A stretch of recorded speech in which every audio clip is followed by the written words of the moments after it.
السلام علیکم ورحمۃ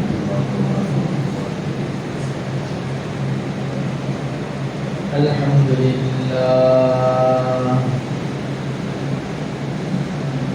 الحمد لله نحمده ونستعينه ونستغفره ونؤمن به ونتوكل عليه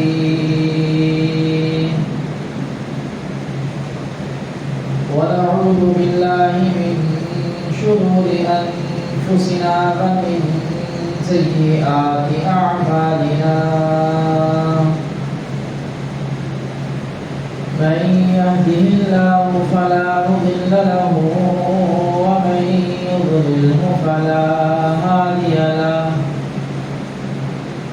ونشهد أن لا إله إلا الله وحده لا شريك له، ونشهد أن سيدنا وسندنا ومولانا محمدا عبده ورسوله، صلى الله تبارك وتعالى عليه وعلى آله وأصحابه وبارك وسلم تسليما كثيرا كثيرا. أما بعد فأعوذ بالله من الشيطان الرجيم. بسم الله الرحمن الرحيم. إنما المؤمنون إخوة. آمنت بالله صدق الله مولانا العظيم وبلغنا رسوله النبي الكريم، ونحن على ذلك لمن الشاهدين والشاكرين، والحمد لله رب العالمين.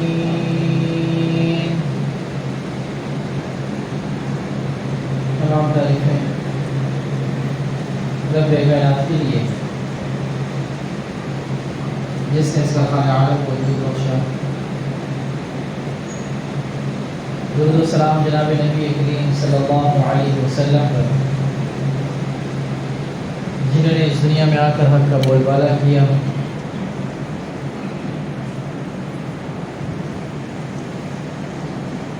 سامعین محترم،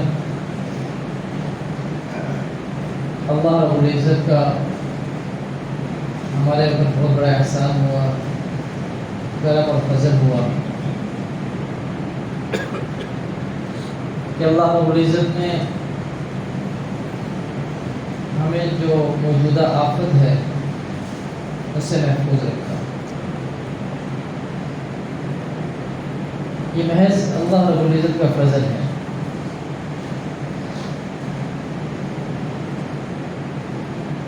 آزمائش کے لیے اللہ رب العزت نے ہمارا انتخاب نہیں کیا.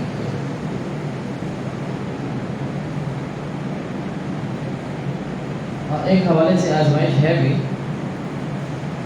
لیکن جس آزمائش سے آفت زدہ لوگ اور سیلاب سے متاثرہ لوگ گزر رہے ہیں، اس آزمائش کے لیے ہمارا انتخاب نہیں.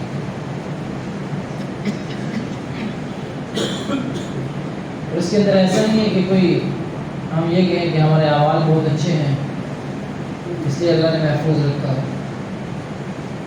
یہ ہم لوگ بڑے کوئی باکمال ہیں اس لیے اللہ نے محفوظ رکھا. ایسا کچھ نہیں.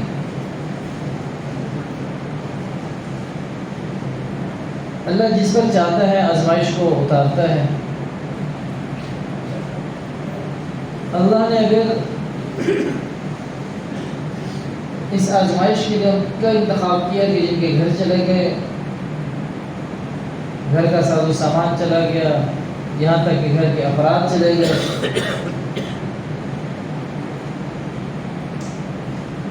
تو اللہ نے دوسری طرف ہمارے لیے بھی آزمائش کا یہ انتظام کیا کہ اب ان حالات کے اندر ہم ان کے ساتھ کیسا برتاؤ کرتے ہیں. یہ بھی ایک آزمائش ہے.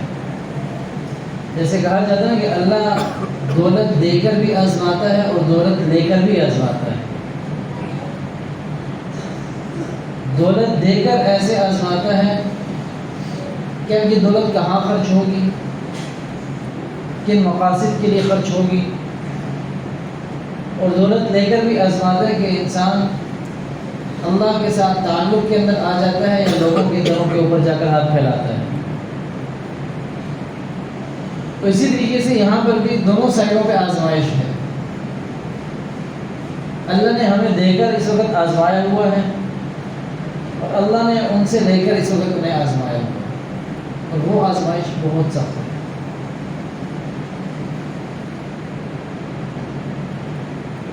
اب تصور کریں کہ بیٹھے بٹھائے پورے کا پورا گھر انسان کو اجڑ جائے،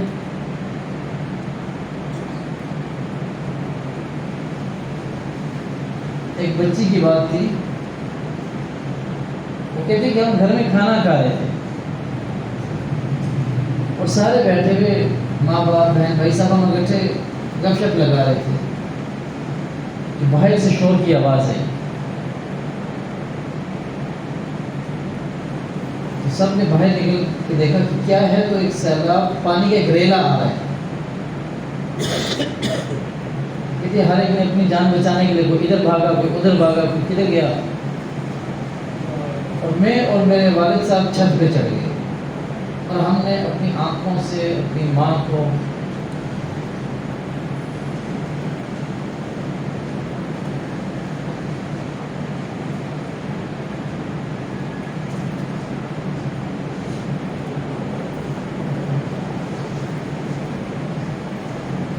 اور اپنے بہن بھائیوں کو سلامت نظروں کے لیے تھوڑا سا تصور کریں، یعنی ہمارے ساتھ ہو کہ بہن بھائی ہمارے، ماں باپ ہماری آنکھوں کے سامنے اس وقت وہ کہتے میں اور میرے ساتھ میرا باپ چلا۔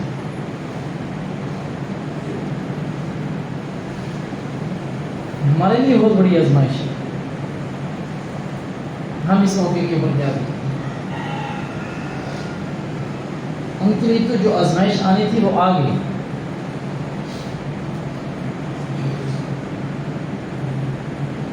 قرآن میں اللہ نے مومنین کو بھائی کہا ہے، انما المؤمنون اخوہ،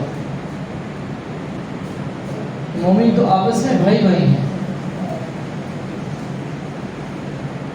کسی ایک کو تکلیف ہو تو دوسرے کو بھی ہونی چاہیے، اور ایک جسم کے مانند قرار دیا ہے کہ اگر سر میں درد ہے تو پورا جسم تڑپتا ہے،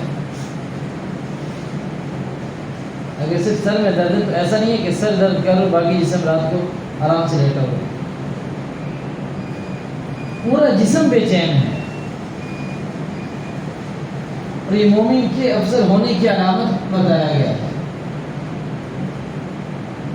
کہ اگر ایسا نہیں ہے تو پھر ایمان کی فکر کرنی ہو۔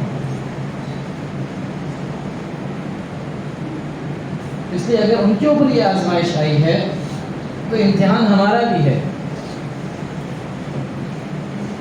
اور پھر کچھ دیر کے لیے کھانا کھاتے ہوئے کچھ نوالے تو اس طرح سوکھے نکلیں، آپ سوکھے نوالے نکلیں، چبا کے کھائیں، اور پھر احساس کریں کہ کیسا ہوتا ہے۔ وہاں پہ بھی یہ لوگ اسی طرح گزارا کرتے ہیں۔ ہمیں تو پھر چلو میں آپ سے روٹی کا کہہ رہا ہوں کہ نکل لیں، سوکھی روٹی نکلے تو کتنی مشقت والا کام ہے، آگے نہیں جاتی جب تک 7 سال نہ لگے۔ جن کو پتہ ہی نہیں ملتی ہے، نہیں ملتی، ابھی ملی تو کہ ملے گی کہ نہیں ملے گی، کوئی پتہ نہیں، احساس ایسے پیدا نہیں ہو۔ اب اس وقت ہم لوگ گرمی کے اندر اگر باہر نکل گئے تھوڑی دیر پنکھا بند کر دیں، پنکھا بند کر کے سارے بیٹھے، بھائی تھوڑی دیر کے لیے بیٹھے تو ہم لوگ پریشان ہو جائیں گے۔ تھوڑی دیر کے لیے بجلی چلی جائے اور UPS بھی نہ ہو، جنریٹر بھی نہ ہو، 1 گھنٹہ گزارنا مشکل ہو جاتا ہے۔ اور یہاں پہ سب کچھ ختم، تصور ہی نہیں ہے ان چیزوں کا۔ کھلے آسمان کے نیچے، نہ خیمے ہیں نہ ٹینٹ ہے، بالکل کھلے آسمان کے نیچے ہیں۔ تو تب یہ جا کر احساس پیدا ہوگا کہ پھر تھوڑا سا احساس کریں کہ وہاں کی زندگی کیسی ہے۔ اپنے بچوں کو جوتوں کے بغیر گلی کے اندر ذرا گھمائیں اس وقت، بیٹا ایک گلی کے کونے سے دوسرے کونے تک چلے جاؤ، پاؤں کے میں جوتا بھی نہ اٹھا۔ جب بچے کو چلائیں گے تو احساس پیدا ہوگا کہ وہاں پر اس وقت ان لوگوں کی زندگی کیسی گزر رہی ہے، کہ جہاں پر کوئی فرش بھی نہیں ہے اور جہاں پر کوئی ایسا آرام دہ کوئی جگہ بھی نہیں ہے، جوتے بھی نہیں ہیں، اور وہ بچے زندگی گزار رہے ہیں۔ ڈاکٹر صاحب نے بتایا، وہ کہتے ہیں ہم نے ایک حاملہ عورت کو ریسکیو کرنا تھا، لیکن وہاں پہ کوئی ایسے انتظامات بھرپور قسم کے نہیں تھے، تو بچی بھی مر گئی، عورت بھی مر گئی، دونوں مر گئے۔ ہم کشتی میں جگہ سے منتقل کر کے کسی طبی امداد کے لیے ہم لے کے جا رہے تھے اسے، کشتی میں دونوں مر گئے، نہیں ہم بچا سکے۔ اور اس طرح کی حالت کو دیکھ کر اس عورت کے شور کو اٹیک ہوا، مر گئی۔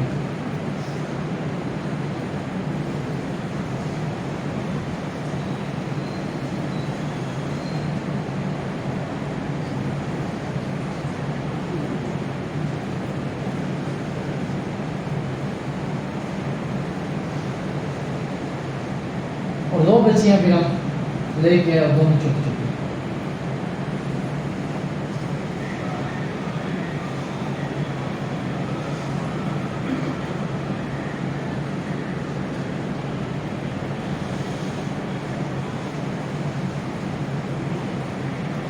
ایسے ایسے واقعات انسان سن نہیں سکتا۔ جب انہیں کی زبانی انسان سنتا ہے اور کیفیت اور ہوتی ہے، جو جس درد کے اندر ہوتا ہے اس درد کے اندر جب اپنی کیفیت کو بیان کرے گا نا تو اس کا انداز اور ہوگا۔ یہ واقعات ہمارے اوپر نہیں گزرے، ہماری نظروں کے سامنے نہیں ہے، نہ ہماری نظروں کے سامنے ہوئے نہ ہمارے اوپر ایسے واقعات گزرے، اس لیے ان کا احساس نہیں ہو رہا۔ تو سب سے پہلی چیز اس ماحول میں کرنے کی یہ ہے کہ ہم یہ احساس پیدا کریں اپنے کہ وہ ہمارے بھائی ہیں، ہماری بہنیں ہیں، ہماری مائیں ہیں، ہمارے بڑے بزرگ ہیں، وہ سارے جو اس وقت ان حالات کے اندر سے گزر رہے ہیں۔ تو جب تک یہ احساس پیدا نہیں ہوگا اس وقت تک کہ بہت بڑی خرابی ہمارے ایمان کے اندر باقی رہے گی۔ اور جب یہ احساس پیدا ہو جائے تو پھر 2 کام کرنے کو۔ سب سے پہلا کام دعا کا ہے، جو ہر چھوٹا بڑا، امیر غریب، مرد عورت، کمزور توانا، ہر بندہ کر سکتا ہے۔ چلتے پھرتے، اٹھتے بیٹھتے، ہر موقع کے اوپر، نماز سے پہلے، نماز کے بعد، کسی نیک عمل سے پہلے، کسی نیک عمل کے بعد، مستقل بنیادوں کے اوپر انہیں دعاؤں میں یاد رکھا جائے۔ کوئی پابندی نہیں ہے کہ آپ نے اس وقت میں کرنی اور اس وقت میں نہیں کرنی، اس حالت میں کرنی اور اس حالت میں نہیں کرنی۔ 24 گھنٹے میں دعا کے اندر انہیں ضرور یاد رکھیں۔ اور دعا تو مومن کا ہتھیار ہے۔ اگر اللہ نے ہمیں محفوظ رکھے تو بہت بڑی آزمائش ہے۔ ان سے بڑی آزمائش ہمارے لیے ہے کہ ہم ان کے لیے اب کیا کرتے ہیں۔ دعا مومن کا ہتھیار۔ یہ جو بلائیں آئی نہیں ہیں اللہ ان سے بھی حفاظت فرمائے گا، اور جو آنے والی ہیں اللہ ان سے بھی حفاظت فرمائے گا۔ اور دوسری چیز یہ مالی امداد ہے۔ ہر حوالے سے کسی بھی طریقے سے ان کے لیے محنت اور کوشش میں لگ جائیں. اور حدیث مبارکہ کے اندر آتا ہے کہ جو انسان دنیا کے اندر کسی انسان کے لیے کوشش میں محنت میں لگ جاتا ہے، اس کے لیے بھاگ دوڑ کرتا ہے، اللہ رب العزت کو اتنا یہ عمل محبوب ہے، اتنا محبوب ہے کہ 10 سال کے اعتکاف کا ثواب اللہ عطا کرتا ہے. اور ایک دن کا اعتکاف حدیث مبارکہ کے اندر آتا ہے کہ انسان اور جہنم کے درمیان اتنی دوری پیدا کر دیتے ہیں کہ جتنی 3 خندقیں ہوتی ہیں، اور ایک خندق کا فاصلہ فرمایا کہ وہ زمین اور آسمان کے برابر تھا. اللہ کو اپنے بندے سے پیار ہے. تو جب اللہ کو اپنے بندے سے پیار ہے اور بندہ اسی بندے کی سہولت کے لیے اپنے آپ کو کھپائے گا، لگائے گا، تو اللہ کو اس کے اوپر کتنا پیار آئے گا انسان سوچ نہیں سکتا. تو اس کی پہلی چیز یہ ہے کہ احساس پیدا کریں کہ ان لوگوں کے اوپر کیا مصیبت آئی ہے، کس اذیت سے وہ لوگ گزر رہے ہیں. اور دوسری چیز یہ ہے کہ دعا مستقل بنیادوں کے اوپر دعا کے اندر لگے، اپنے لیے بھی کریں، ان لوگوں کے لیے بھی کریں. اور تیسری چیز یہ ہے کہ مالی امداد جتنی ہو سکے، یہ بات یاد رکھیے گا، حصہ بقدر جسہ ہوتا ہے.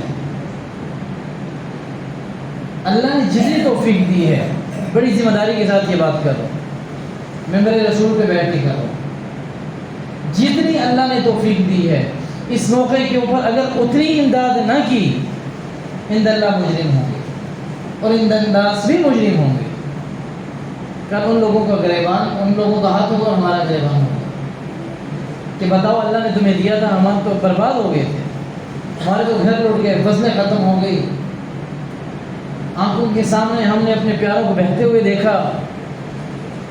تم بتاؤ تم نے ہمارے لیے اس موقع کے اوپر کیا کیا؟ اللہ کو اس وقت کیا جواب دیا؟ اور تیسری چیز، اس کو چھوڑ دیں کہاں پہ کرنی ہے، کس کے ساتھ کرنی ہے، کتنی کرنی ہے، یہ ختم کر دیں اس بات. ہمارے یہاں بہت بڑا پروپیگنڈا یہ ہوتا ہے ایسے موقعوں کے اوپر. اب آپ دیکھیے کہ پورے پاکستان کے اندر بالخصوص اور پوری دنیا کے اندر بالعموم جو مسلمان ہیں کس انداز کے ساتھ صدقہ اور خیرات کر رہے ہیں، اپنا حصہ ڈال رہے ہیں اس کے اندر، اس کی مثال نہیں ملتی. لیکن اگر 2-4 بندے بیچ میں کوئی خرابی پیدا کر دیتے ہیں، ان کو ہائی لائٹ کر کے ایسا بیان کیا جاتا ہے کہ جیسا پورا ماحول اور معاشرہ ہی ایسا ہے. خیموں کی مثال دیتے ہیں کہ خیمے جی پہلے 4000 کے تھے اور اب یہ دیکھیں سیلاب آیا، مسلمانوں نے یہ کیا اور یوں اب 10,000 کے کر دیے. اور 2-4 نہیں کیے ہوں گے بھائی. کیا یہ 2-4 لوگ 22 کروڑ عوام کی نمائندگی کرتے ہیں؟ بالکل بھی نہیں کرتے. پاکستان کی اور مسلمانوں کی نمائندگی وہ لوگ کرتے ہیں کہ جو اس موقع کے اوپر اپنی جان، اپنا مال اور اپنا وقت لگا رہے ہیں. یہ لوگ تو نمائندگی نہیں کرتے. آپ انہیں ہائی لائٹ کر کے پوری قوم کو خوار اور ذلیل کرنا چاہتے ہیں. کیا کبھی میڈیا نے یہ بتایا کہ کس طریقے سے لوگ، چھوٹے چھوٹے بچے، 1-2-4 دن پہلے کا واقعہ ہے، خیبر پختونخوا کے کسی بازار کے اندر ایک بچہ ایک چھوٹی سی ڈولی لے گیا جس میں بچے پیسے جمع کرتے ہیں. اس کا جذبہ دیکھیں. یہ باتیں ہائی لائٹ نہیں ہوتی. پھر یہ ہوتے ہیں 4 کی چیز 8 کی آ گئی، 8 کی چیز 10 کی آ گئی. ان لوگوں کو شرم کرنی چاہیے کہ جو خبریں بناتے ہیں. وہ چھوٹا سا بچہ وہ ڈولی لے کر ہے جس کے اندر بچے پیسے جمع کرتے ہیں، اور آ کر وہ جہاں پہ کوئی کیمپ لگا ہوا تھا ان کو دے رہے ہیں. انہوں نے پوچھا بیٹا یہ آپ نے کس کے لیے جمع کی؟ چھوٹے سے بچے کا جذبہ دیکھیں. ہم نے عمرے کے لیے جمع کیے تھے، ہم عمرے پہ جانا چاہ رہے تھے.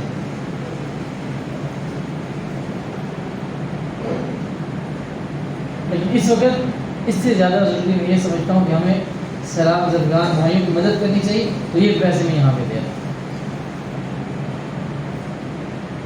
کیا کل اس بچے کا بھی سامان لوگ کر سکیں؟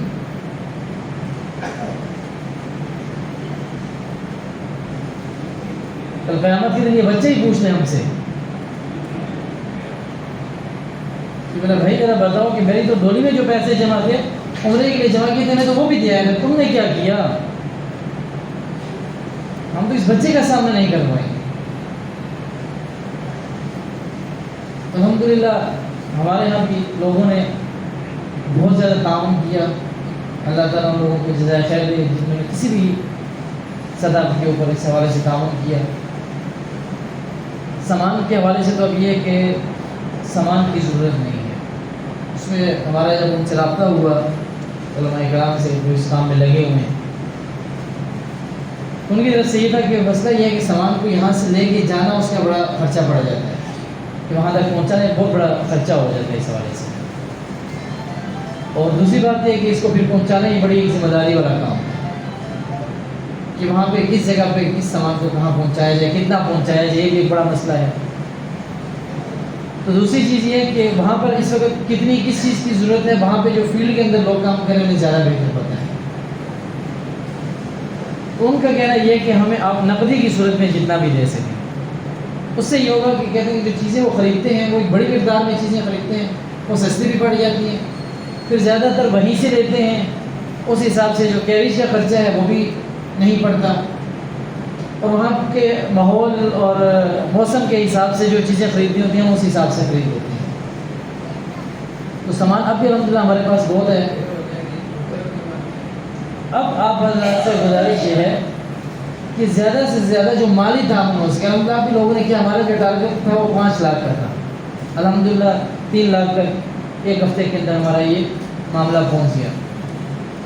تو نماز کے بعد انشاءاللہ، کیونکہ ہمارے یہاں یہ ترتیب نہیں ہوتی کپڑا پھیرنے کی یا اس طریقے سے بھئی ہاں جی کھڑے ہوں جمع کریں، ہمارے یہاں ایسی ترتیب نہیں ہوتی، اور اس کو ہم انشاءاللہ برقرار رکھیں گے۔ نماز کے بعد فرض نماز کے بعد انشاءاللہ میں بھی یہیں پہ ہوں گا، ہمارے حاجی اسحاق صاحب ہیں، اللہ رب العزت کو بھی جزائے خیر دے، یہ بھی ادھر ہی ہوں گے، بھائی عمران صاحب ہیں، غازی محمود صاحب ہیں، یا آپ ادھر ہی ہوں گے۔ آپ حضرات میں سے جو بھی جتنا بھی تعاون کرنا چاہیے، جتنا زیادہ کر سکے، آپ لوگ بھرپور طریقے سے تعاون کریں۔ سنتے ہیں